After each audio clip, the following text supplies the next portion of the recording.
The blind German shepherd was standing in the middle of a rain-black road, 12 feet from Nathaniel Mercer's headlights, with a torn strip of Marine uniform clenched between his teeth. Nate slammed the brakes so hard his old truck fishtailed across the gravel. The dog did not flinch. His eyes were clouded white, his ribs showed through soaked sable fur, and yet he turned his head toward the forest behind Nate's house like he could see something buried there. Nate whispered, "Easy, boy," but the K-9 dropped the cloth at his boots. On it was a faded name tape, Mercer. Nate had not seen that stitching since his brother Daniel vanished during a training accident 7 years ago.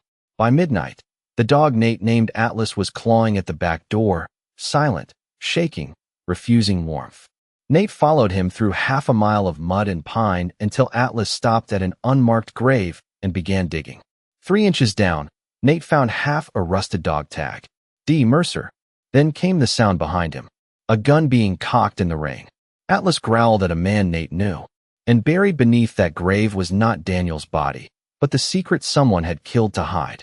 He was blind, but he found the one road Nathaniel Mercer had spent 7 years trying not to remember.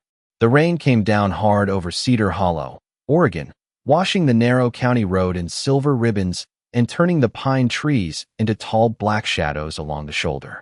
Nate Mercer drove alone through it with both hands on the wheel of his old Ford pickup, the heater rattling beneath the dashboard, the wipers dragging across the glass with a tired groan.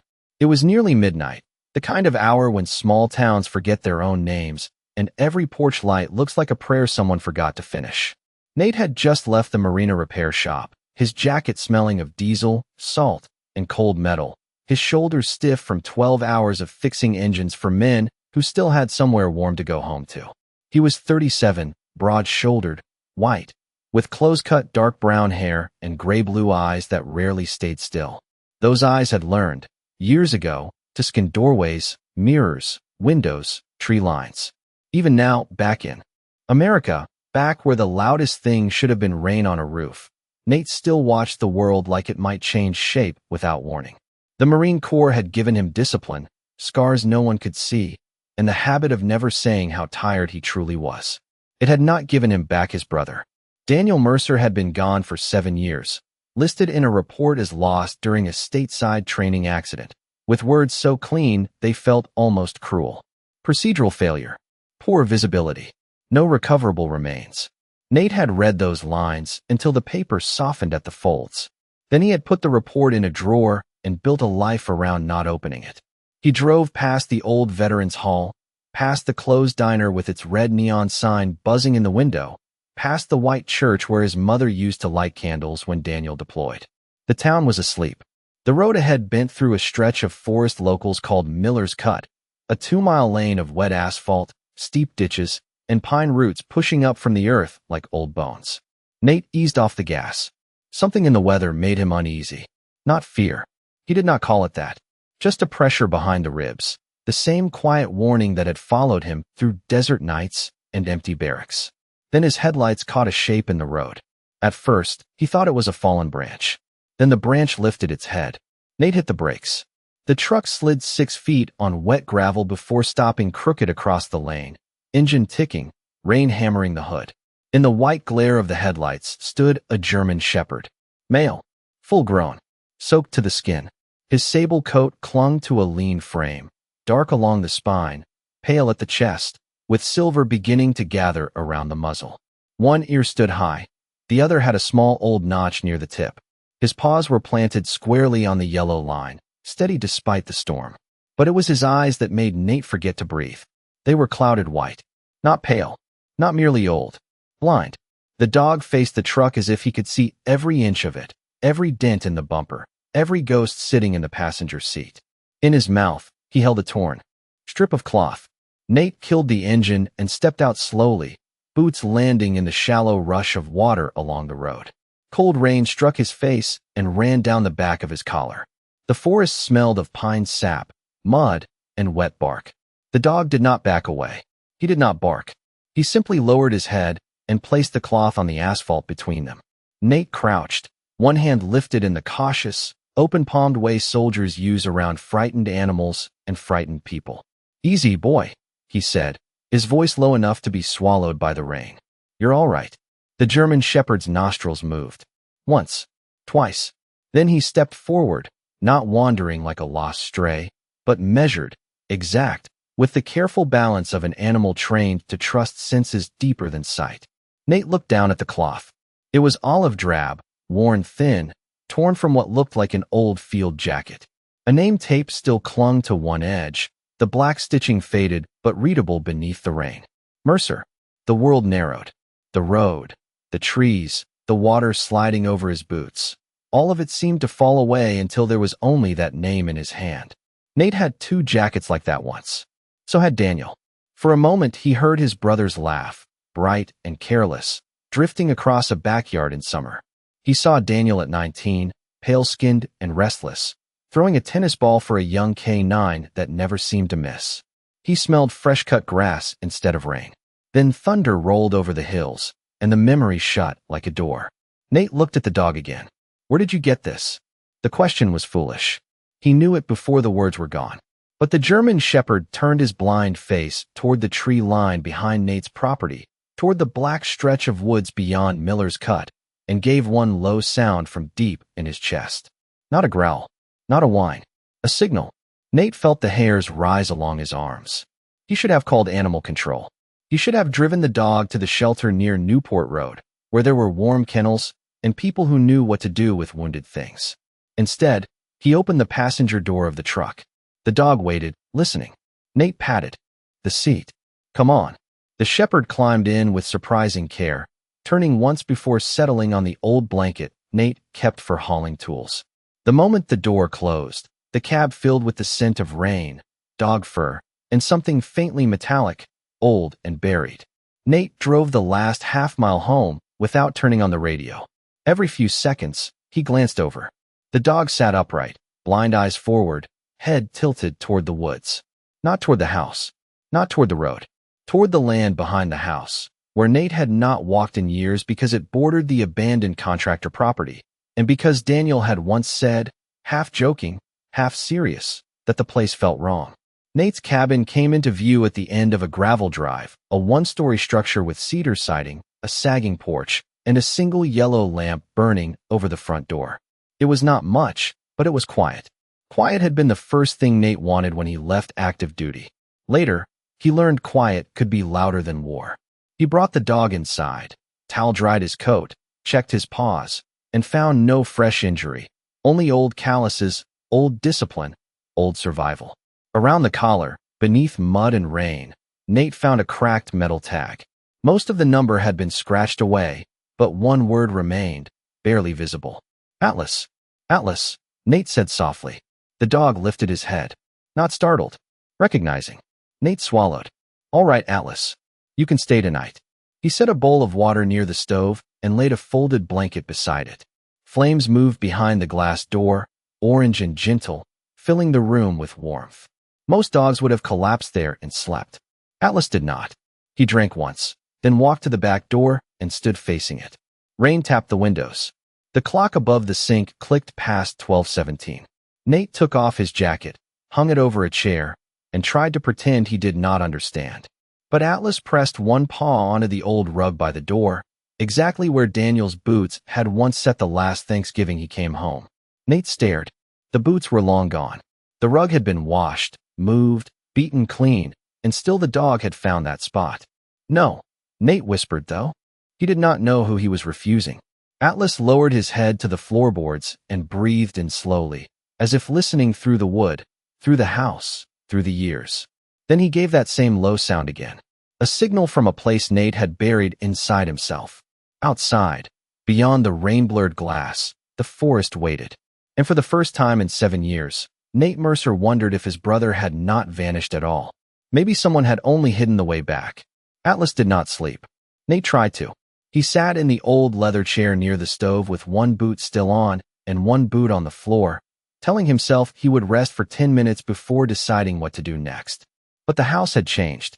The rain against the roof was the same rain that had been falling over Cedar Hollow for hours. The stove gave off the same soft heat.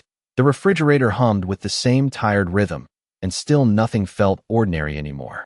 The blind German shepherd stood by the back door, as if he had been posted there by orders no human had written down.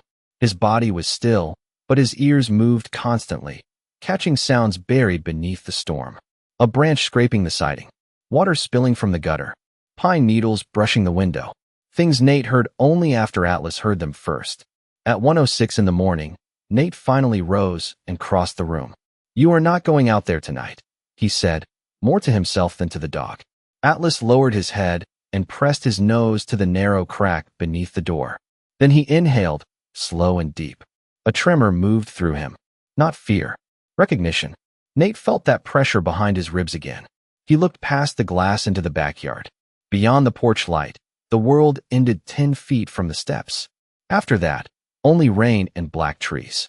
Somewhere beyond those trees sat the old Kavanaugh property, a fenced stretch of land once leased by a private defense contractor that packed up years ago after Daniel disappeared. Officially, it had been used for storage and training logistics. Unofficially, people in town crossed the street before talking about it. Nate had never liked rumors. Rumors were lazy grief. But Daniel had called him. From that place 3 nights before he vanished. Voice low, words careful. "If anything feels off, Nate, promise me you will listen to the dog." Nate had laughed then. He hated himself for remembering the laugh most of all. Atlas shifted his weight and touched one paw to the door. Not scratching. Asking. Nate leaned his forehead against the cool wood. "Daniel is gone," he whispered. The dog turned his blind face toward him. There was no judgment in those clouded eyes. Only waiting. Nate opened the drawer beside the sink and took out a flashlight. Then he stopped. His hand hovered over the old Marine field jacket hanging by the door, the one he wore only when the cold got into his bones. He put it on. The fabric settled heavy over his shoulders, smelling faintly of cedar, oil, and years he had never fully unpacked. He found an old leash in a storage basket, clipped it gently to Atlas's collar, and opened the back door. The storm pushed inside at once. Cold air wrapped around Nate's face. Rain swept across the porch in silver sheets, and the boards groaned under his boots.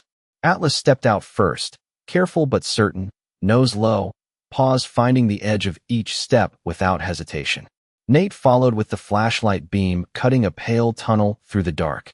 The backyard sloped down toward a line of pines. In daylight, it looked harmless. Wet grass, split firewood, a rusted wheelbarrow, an old stone birdbath Daniel had once joked was uglier than any enemy bunker.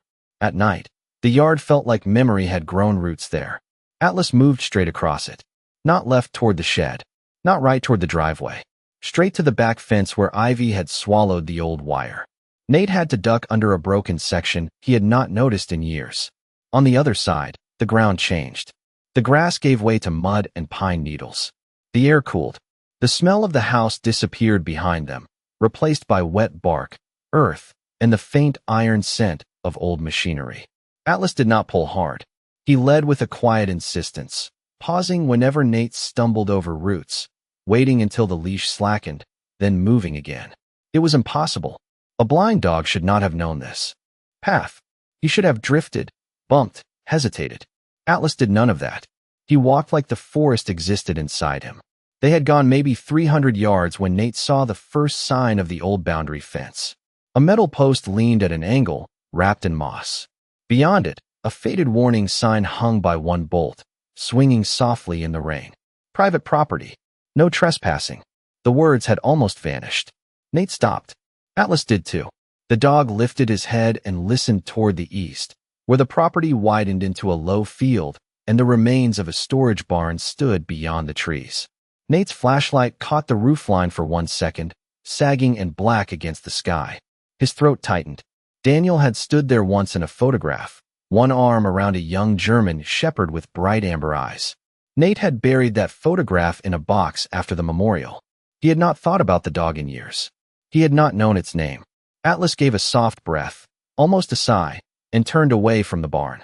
Instead, he moved downhill toward the old cemetery at the edge of the property, a forgotten family plot older than the town itself. Nate knew of it, but had never visited. 6 or 7 stones, maybe more, hidden among ferns and leaning under lichen. The Kavanaugh family had owned the land generations before the contractor came in. Local kids dared each other to go there at night. Marines did not believe in dares. They believed in maps, orders, and what could be proven. But as Atlas led him through the iron gate hanging open between two cedar posts, Nate felt every rational thought grow quiet. The cemetery was small, no wider than a living room. Rain ran over the headstones and filled the carved letters until the names looked like they were weeping. Atlas crossed the plot without touching a single marker. He stopped at the far corner, where there was no stone at all, only a sunken patch of earth beneath a crooked pine. Then he lowered his front paws and began to dig. "Atlas," Nate said. His voice sounded wrong in that place. "Leave it."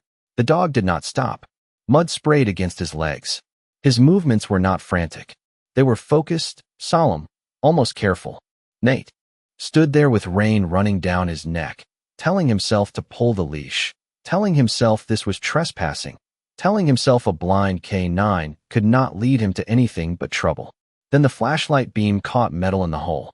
Nate crouched slowly. His hand entered the mud. His fingers closed around something flat, cold, and thin. He wiped it on his sleeve. Half a dog tag, broken clean across the middle. The stamped letters were worn, but one line remained. D. Mercer. Nate forgot the rain.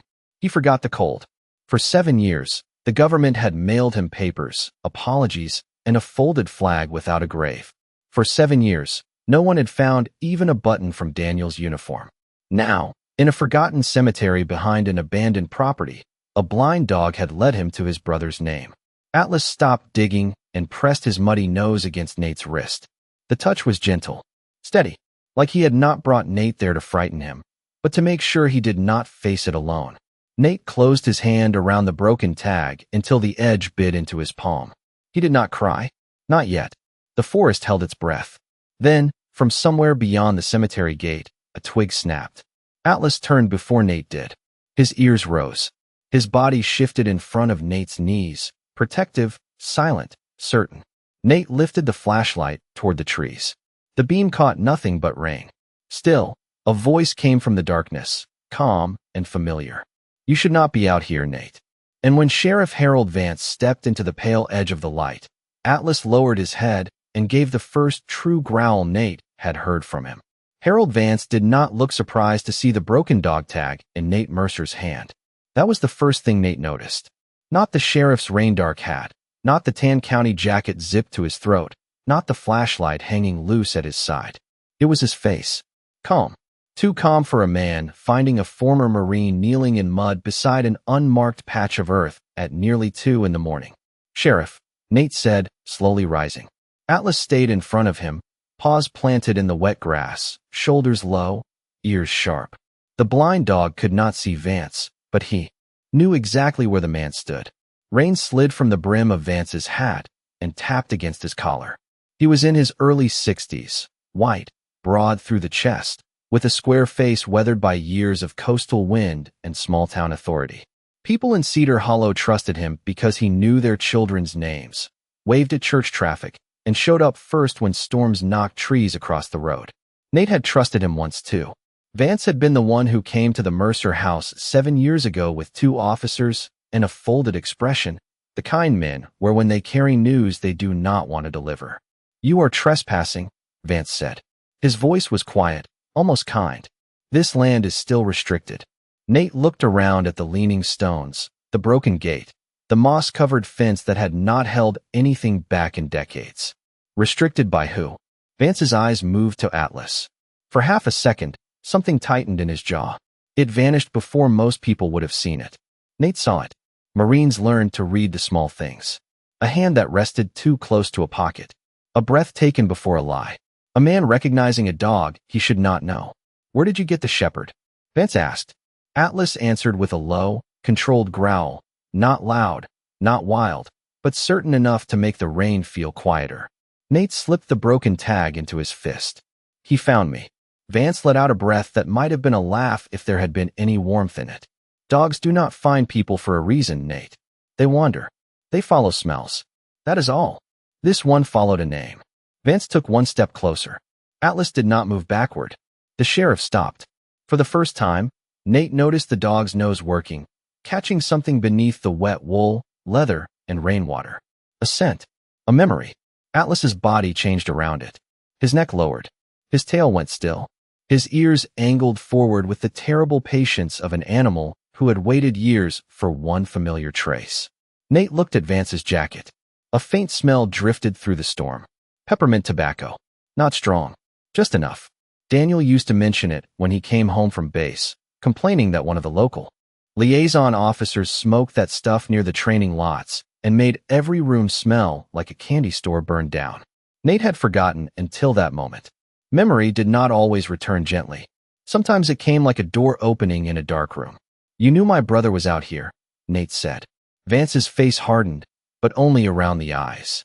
"I knew your brother was part of an investigation that went wrong. I also know grief can make a man see patterns where there are none." "Then explain this." Nate opened his hand. The half-dog tag lay against his palm, smeared with mud, the letters D. Mercer catching the flashlight glow. Vance looked at it for too long before answering. "Could be planted. By a blind dog." Vance did not respond. The wind moved through the pines, bending them all in one direction. Somewhere beyond the cemetery, metal creaked on the old barn roof. Nate could feel the night pressing around them, full of things no report had ever named. He thought of Daniel's last call, that strange caution in his voice. He thought of the torn uniform cloth dropped at his feet, of Atlas standing by the back door, of the way the dog had found the exact patch of earth without sight. There was nothing random here. Not the road, not the cemetery, not the sheriff stepping out of the woods at the precise moment the tag came free. Vance softened his tone. "That was worse. Nate, listen to me. You have been through enough. Your brother would not want you digging up old pain in the rain with a stray dog and a flashlight. Bring me the tag. Let me handle it properly. Tomorrow, we can open a file, make some calls, do this by the book." Nate almost wanted to believe him. There was relief in surrendering a burden to someone official. That was how systems survived. They offered tired men a chair, a cup of coffee, and a promise that truth had been placed in the right hands. But Atlas stepped back until his shoulder touched Nate's leg. Then the dog pressed his muddy nose against Nate's closed fist and gave one sharp breath. No. It felt like no. Nate closed his fingers around the tag. "I think Daniel already tried doing it by the book." Vance's expression changed. Not anger. Calculation. "Go home," he said. "That is not advice." The words settled between them like frost. Nate took the leash in his left hand, keeping the tag in his right. "Come on, Atlas." He moved toward the cemetery gate, not turning his back fully on Vance. Atlas stayed between them until Nate passed through. Only then did the dog follow, but slowly, head tilted, listening behind them. Vance did not stop them. That somehow made Nate more uneasy. The walk back through the woods felt longer than before. Rain filled their tracks as soon as they made them. The flashlight flickered once, then steadied. Nate's pulse had slowed into something cold and focused. He was not afraid now. Fear had been back at the cabin when the past first knocked. This was different. This was recognition. At the broken fence, Atlas stopped again. He turned not toward the house, but toward the abandoned barn in the distance. The sagging roofline showed between the trees like a dark ship run aground. Nate tugged gently. Not tonight. Atlas did not move. From somewhere inside the barn came a sound so soft Nate almost missed it. A hollow tap. Then another. Not rain. Not wood settling. 3 taps, spaced evenly, like a code remembered by bone and blood. Atlas lifted his blind face toward the sound. Nate felt the broken dog tag grow heavy in his hand. Daniel had once taught him a simple field rhythm when they were boys hiding in the attic during thunderstorms. 3 taps meant "I am here." 2 taps meant "come find me." Nate stood in the rain, unable to move. From the barn came 2 more taps. Nate stood at the edge of the trees with rain running down his face, listening to the old barn answer a language no one else in Cedar Hollow should have known. 3 taps. Then 2. "I am here. Come find me." The rhythm slipped through him like a hand reaching out from 7 years of silence. He did not move at first. His boots were sunk half an inch into the mud. His fingers closed around the broken dog tag. His breath caught somewhere between disbelief and prayer. Atlas stood beside him, blind eyes lifted toward the barn, ears locked on the sound. The dog was not frightened. That was what chilled Nate most. Atlas was waiting, as if the sound had always been part of the trail, as if every mile of hunger, rain, and darkness had only been leading him back to this exact place. "Daniel," Nate whispered, though the name barely left his mouth. The barn gave no answer.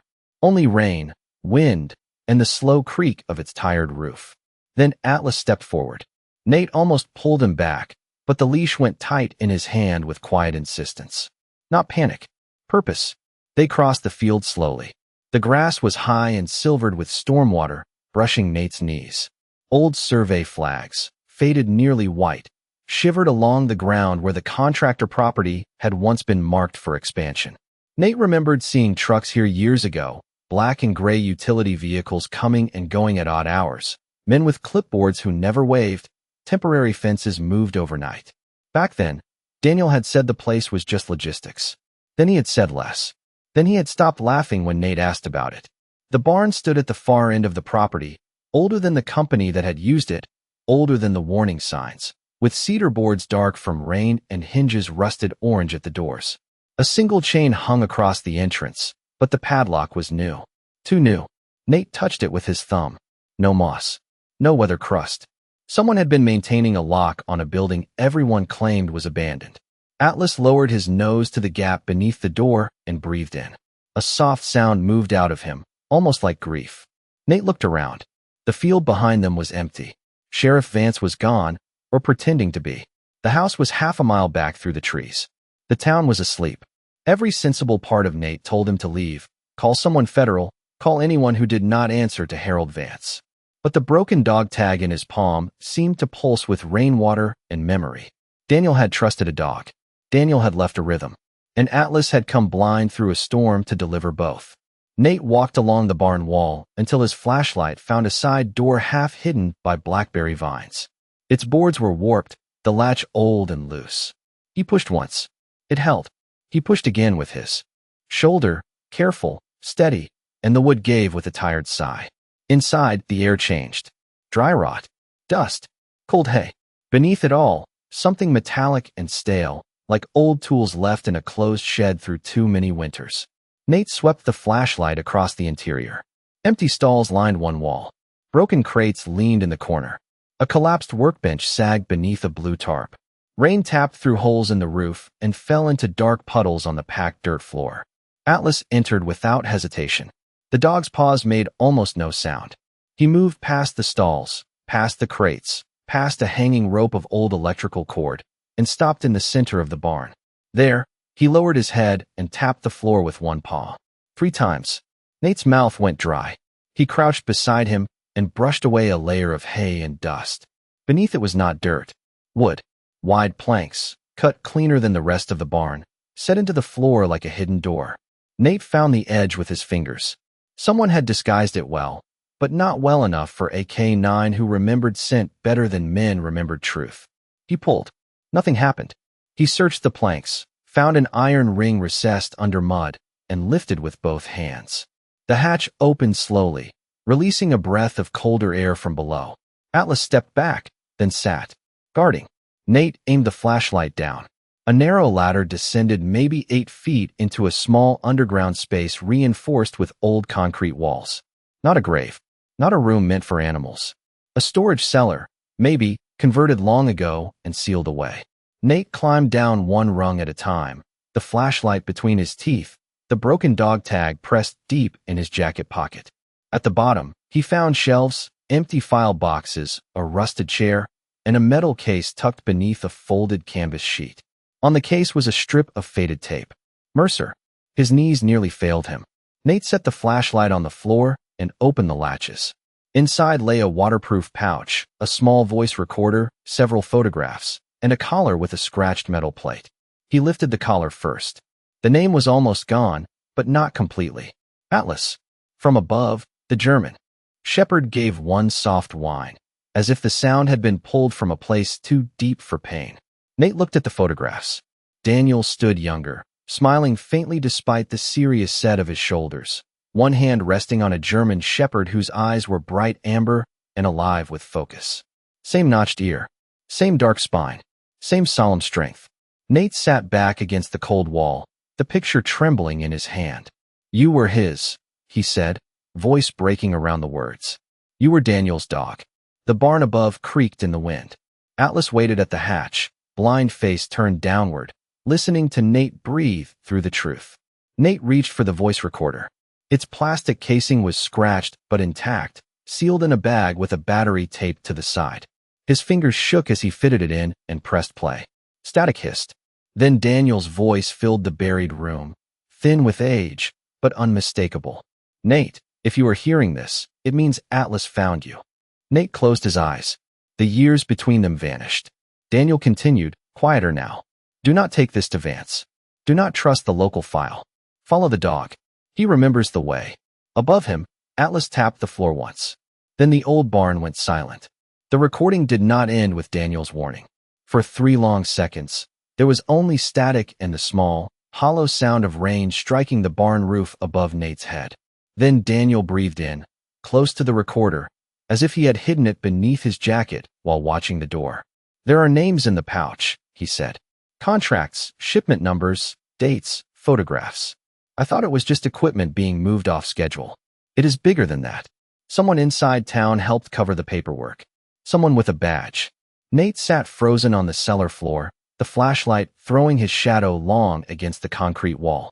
Above him, Atlas remained near the open hatch, unmoving. The dog's silhouette looked carved from darkness, ears high, blind eyes turned toward sounds Nate could not hear. Daniel's voice continued, quieter now. If I do not make it home, do not let them say I got careless. I was not careless. Atlas knows the route. He knows the barn. He knows where I buried the first tag. He will go back to blood if he has to. Nate closed his eyes at the word, not because of what it described, but because of what it cost his brother to say it. Daniel had always been the easier one. The one who smiled first, forgave quickly, filled silence with jokes until silence gave up.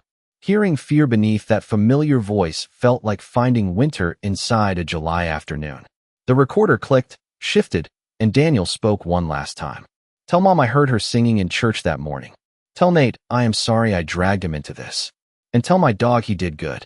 The tape cut off. The cellar fell so quiet Nate could hear his own heartbeat. For a moment, he was not a grown man in an abandoned barn. He was 12 years old again, hiding with Daniel under a kitchen table during a thunderstorm, both of them laughing because their mother said thunder was only heaven-moving furniture. He remembered Daniel tapping 3 times on the underside of the table. I am here. Then 2. Come find me. Nate pressed the recorder against his chest and bowed his head. No words came. Prayer had never come easily to him after Daniel vanished. He had stood in chapels, at memorials, beside folded flags, and felt only the hard wall of his own anger. But in that buried room, with rain above him and a blind German shepherd guarding the opening, something inside him loosened. Not healed. Not yet.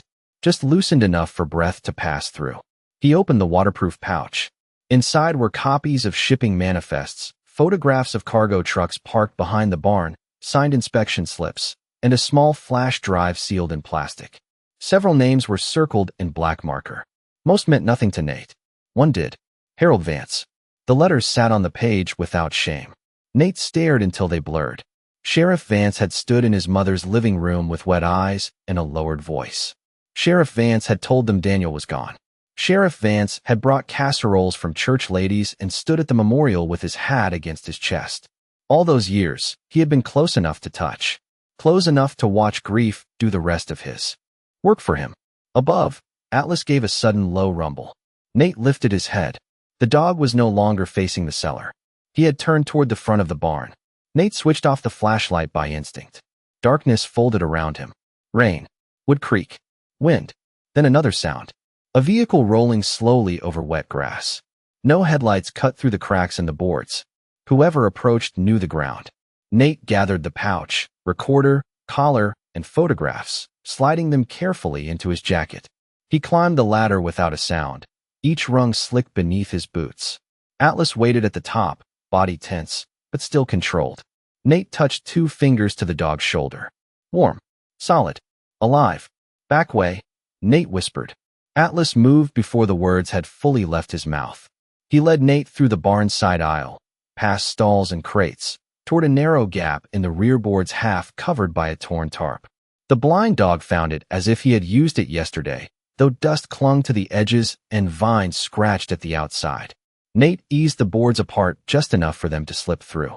Behind them, the barn door chain rattled. A beam of light swept across the inside wall. Nate held his breath. Atlas did not make a sound. They crouched in the blackberry brush behind the barn, rain dripping from the leaves in cold beads. Through a slit between boards, Nate saw Sheriff Vance step inside. He was not alone. A second man followed, older, heavy-set, wearing a contractor's rain jacket with no company logo. Nate did not recognize him, but Atlas did. The dog's lips tightened without a bark. His nose lifted. Peppermint tobacco from Vance. Engine grease from the other man. Old scents braided with old memory. The hatch is open, the stranger said. Vance's flashlight beam dropped to the floor. For the first time that night, his calm broke. He found it. The words were soft, but they moved through Nate like ice water. Vance turned in a slow circle, searching the shadows. Nate, he called, voice carrying that same false gentleness from the cemetery. You are making this harder than it needs to be. Your brother made that mistake too. Atlas pressed his body against Nate's leg, not pushing him forward, not pulling him back, holding him steady. Nate looked down at the blind dog who had crossed 7 years of darkness to bring a warning home. Then he understood what Daniel meant. Follow the dog did not only mean follow him to the past. It meant trust him through the next step. Atlas turned his head toward the woods behind them, toward a trail Nate could barely see. Then, from somewhere far beyond the trees, faint but unmistakable, came the low sound of church bells marking 3 in the morning. Atlas took one silent step into the dark. Nate followed. Atlas moved through the woods like the darkness belonged to him. Nate followed with one hand on the leash and the other pressed against his jacket, holding Daniel's recorder, the photographs, the collar, and the plastic-sealed flash drive tight against his chest. Behind them, the barn swallowed the sheriff's voice and the stranger's footsteps, but not the danger of being found. Rain softened every sound, turning the forest into a living thing that breathed around them. Branches brushed Nate's shoulders. Mud pulled at his boots. Water ran down the back of his neck and gathered beneath the collar of his field jacket. Still, Atlas did not slow. He threaded between pines, stepped over roots, and stopped at every dip in the ground before Nate reached it, as if memory had drawn a map beneath his paws. The dog could not see the trail, but he knew it in a way sight could never explain. Nate thought of Daniel's voice from the recorder. Follow the dog. He remembers the way. Maybe Daniel had meant this exact trail. Maybe, years ago, he and Atlas had run this same path under another storm, carrying the truth no one in town wanted found. The thought made Nate's chest ache, but it also steadied him. Grief had always felt like being trapped in a room with no doors. Tonight, Atlas was showing him one. They traveled nearly a quarter-mile before the trees opened onto a narrow creek, swollen from the rain and moving fast over black stones. On the other side, a faint deer path climbed toward the ridge behind Nate's cabin. Nate looked at the water. It was not deep, maybe 2 feet at the center, but it was cold and quick, and the rocks shone slick beneath the flashlight he dared not use. Atlas stepped to the edge, lowered his head, and listened. Then he placed one paw into the creek, careful, searching. Nate unclipped the leash, wrapped it around his wrist, and crouched beside him. I have you, he whispered. One step at a time. They crossed together. The water surged around Nate's boots and soaked his jeans to the knee. Atlas moved with quiet discipline, pressing his shoulder against Nate's leg whenever the current tugged. Halfway across, Nate slipped on a rounded stone and caught himself against a fallen branch. Atlas stopped instantly, bracing until Nate regained balance. Blind, soaked, exhausted, the dog still guarded him. By the time they reached the far bank, Nate's hands were numb and the evidence in his jacket felt heavier than iron. He led Atlas beneath a cedar overhang and finally allowed himself to breathe. The church bells had faded. Cedar Hollow slept below the ridge, a few porch lights glowing through the rain like distant candles. Nate's cabin was visible through the trees, a small yellow square in the dark. Home. But home no longer felt safe. Vance knew where he lived. Vance knew what Atlas had found. Nate needed someone outside the town, someone beyond old favors and quiet handshakes. He pulled out his phone. No service. He lifted it higher. One weak bar appeared, then vanished. Atlas nudged his wrist, then turned uphill instead of down toward the cabin. Nate frowned. No, boy. We need to get back. Atlas took 2 steps up the ridge and stopped beside a half-buried fence post. Tied around it, Almost hidden under moss was a strip of orange survey tape, brittle with age. Nate touched it, and memory stirred. Daniel had once told him there was an emergency repeater tower near the top of Miller's Ridge, used by search and rescue when storms knocked out cell coverage. Nate had forgotten. Atlas had not. The climb was steep, nearly half a mile through wet brush and loose gravel.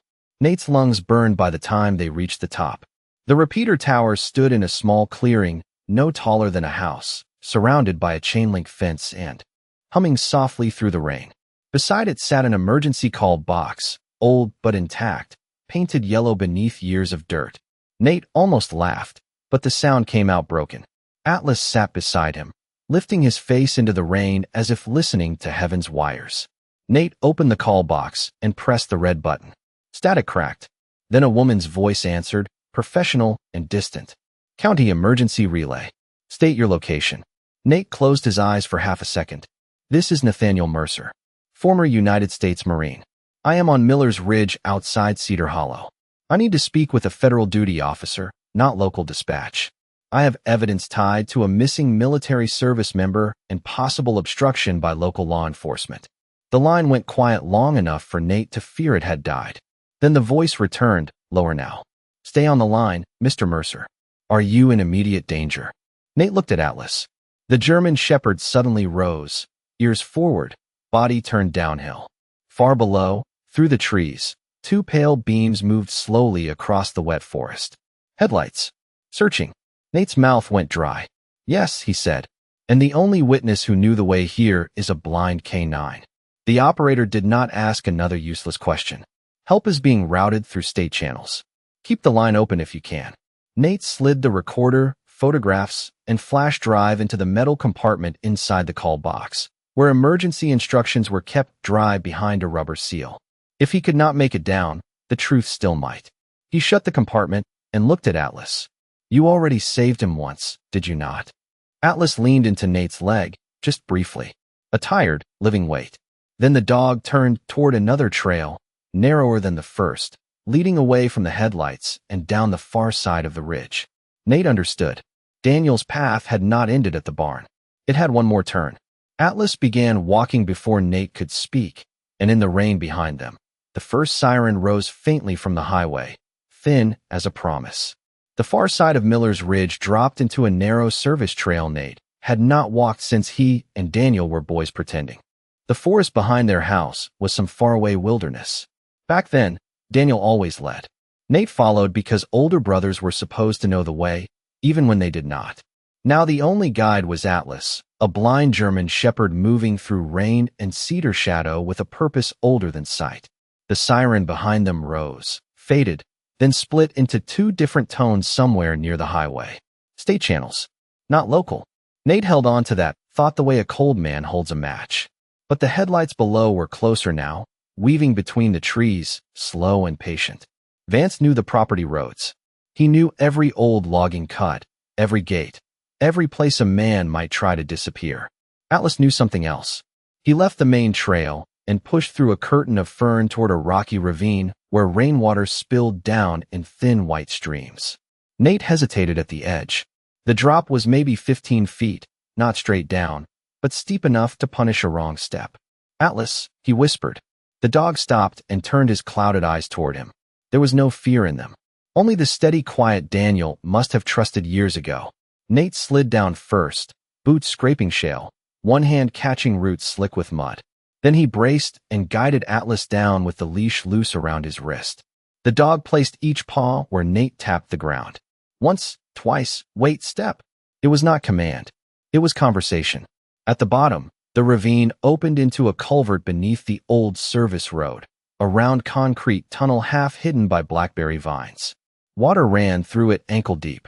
Atlas lowered his nose and entered without pause. Inside, the world became hollow. Every breath echoed. Rain drummed above them as vehicles rolled somewhere overhead, slow tires pressing water out of the gravel. Nate stood still in the dark tunnel, one hand resting on Atlas's back. Through the concrete, he heard muffled voices. Vance, the contractor. Not close enough for words, close enough for dread. Atlas did not growl this time. He simply leaned forward, leading Nate through the cold water toward the far opening. On the other side, they emerged below a ridge of wet stone and maple trees. The air smelled different here, less of pine, more of river mud and old leaves. Nate knew this place. The service trail curved towards St. Agnes Chapel, a small white church built before the highway, set on a hill above town with a cemetery behind it and a bell tower that had rung 3 times that morning. His mother used to bring him and Daniel there every Christmas Eve. Daniel would fidget through the hymns, then sing the final verse louder than anyone just to make her smile. Nate had not stepped inside since the memorial. Atlas led him straight toward it. Dawn had not yet come, but the black sky had softened at the edges. Rain thinned to mist, drifting through the churchyard like breath. The chapel windows were dark, except for one small lamp glowing near the side entrance. Someone was inside. Nate's first instinct was to turn away. People meant questions. Questions meant delay. Then the door opened, and an elderly woman in a blue raincoat stepped onto the stone path holding a lantern. "Nathaniel Mercer," she said softly. Nate stopped. "Miss Clara."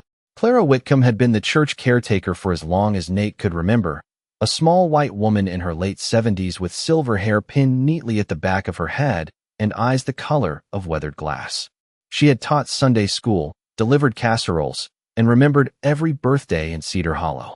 Daniel had once helped her fix the chapel steps after a winter storm, refusing the $20 she tried to press into his hand. Clara looked at Atlas, and her face changed. Not shock. Recognition touched with sorrow. "So he finally came back," she whispered. Nate felt the forest tilt around him. "You know this dog?" Clara's lantern trembled slightly in her hand. "I knew Daniel brought him here once. Years ago, the night before everything changed." She stepped aside without asking more. "Come in before the road sees you." The chapel smelled of old wood, candle wax, and rain-soaked wool. Nate had forgotten that smell. It carried him backward so quickly he had to steady himself against a pew. Atlas entered beside him, lowering his head as if the place itself deserved respect. Clara closed the door and turned. "The lock. Daniel left something with me," she said. "He told me not to give it to anyone unless 2 things happened. First, his brother had to ask about the dog. Second, the dog had to find his way home." Nate could not speak. Clara walked to the front of the chapel, past rows of polished pews, and knelt with effort beside a loose floorboard under the first step of the pulpit. From beneath it, she drew out a sealed envelope wrapped in oilcloth. The name on the front was written in Daniel's hand. "Nate."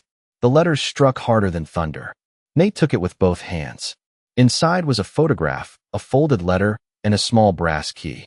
The photograph showed Daniel standing outside the same chapel, younger, tired, one hand on Atlas's head. On the back, Daniel had written, "If he finds you, believe him." Nate unfolded the letter. The words were brief. Daniel had not wasted ink. "Nate, I found a second storage room beneath the west side of the old barn, but the real ledger is not there. I moved it where no one in uniform or office would think to look. Clara knows the door. Atlas knows the scent. Trust both." The brass key lay in Nate's palm, small and ordinary, holding the weight of 7 years. Clara wiped at her cheek with the heel of her hand. "I wanted to tell your mother," she said. "But Daniel made me promise. He said promises matter most when they hurt." Outside, tires hissed on wet pavement near the chapel road. Atlas rose instantly. His ears turned toward the door. Clara's face paled. Nate slid the letter into his jacket. "Is there another way out?" Clara nodded toward the sacristy. "There is an old stair behind the choir room. It leads to the bell tower." Nate looked at the key, then at Atlas. The dog was already moving, blind eyes forward, following a scent that had waited inside a house of prayer for 7 years. And as footsteps sounded on the chapel path, the bell above them gave one soft, accidental note in the dark. The bell's soft note trembled through St. Agnes Chapel like a breath caught between earth and heaven. Nate followed Atlas into the narrow passage behind the choir room, while Clara Whitcomb moved with quiet courage toward the front doors. Her lantern held steady despite the tremor in her hands. "Mr. Vance," she called before anyone knocked, her voice small but firm. "The chapel is closed until morning."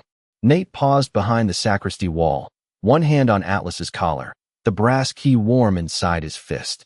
Through the old wood, he heard Sheriff Vance answer with the gentle tone that no longer fooled him. "Clara, I just need to check on something. Storm has folks worried." Then check on the roads, she said. This is the Lord's house. It has stood through worse weather than tonight. Atlas stood perfectly still beside Nate, but his ears tracked every sound beyond the door. The shuffle of boots. The slow patience of a man deciding whether kindness was still useful. Nate looked down the passage. A wooden stair twisted upward into darkness, steep and narrow, built when men were smaller and faith was expected to climb. He touched Atlas's shoulder once.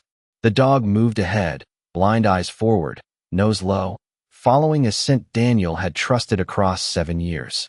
Each step gave a faint creak beneath Nate's weight.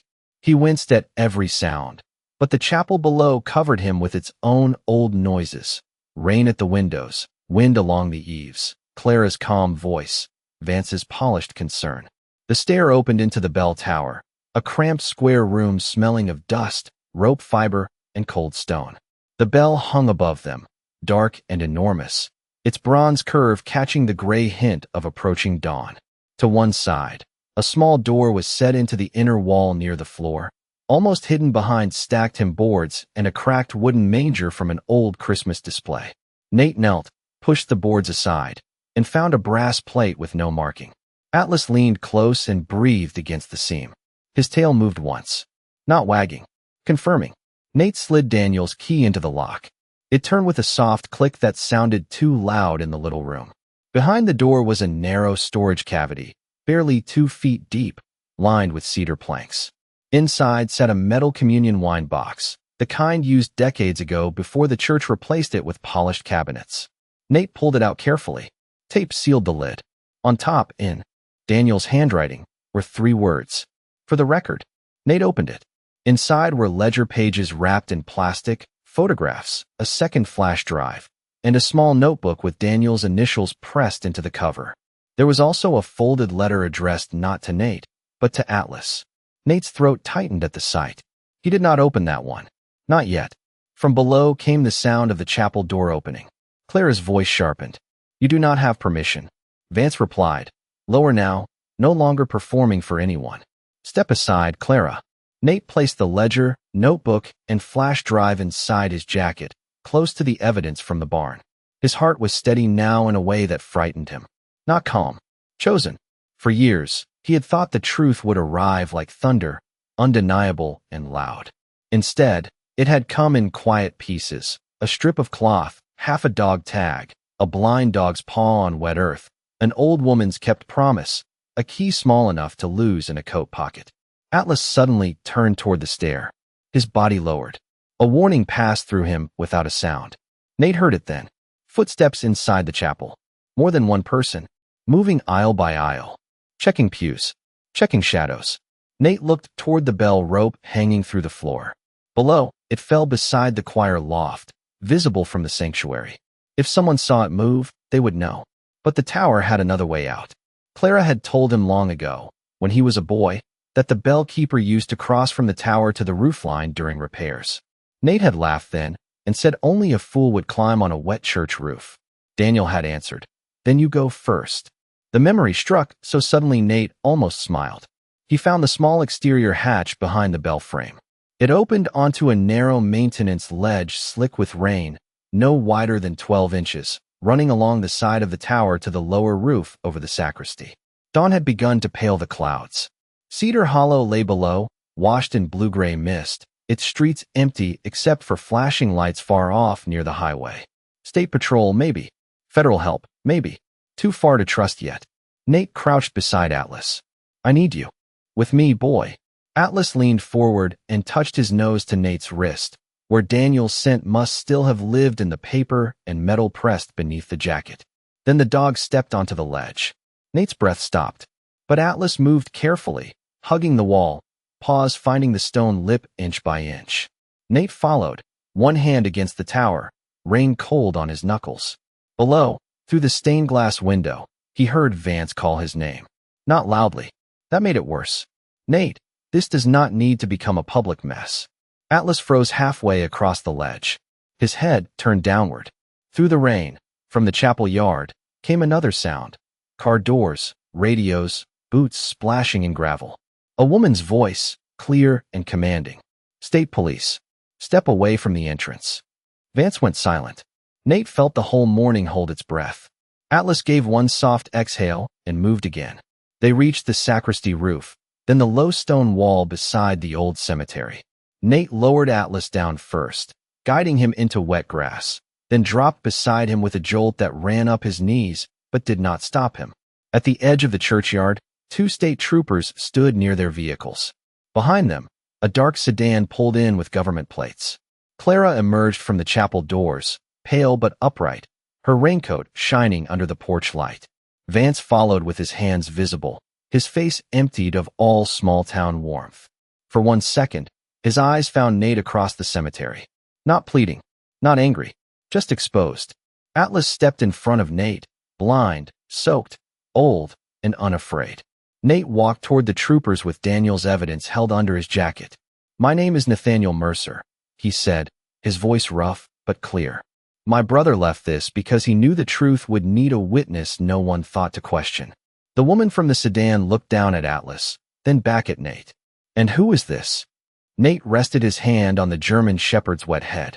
The first light of dawn touched the white clouding in the dog's eyes and turned it silver.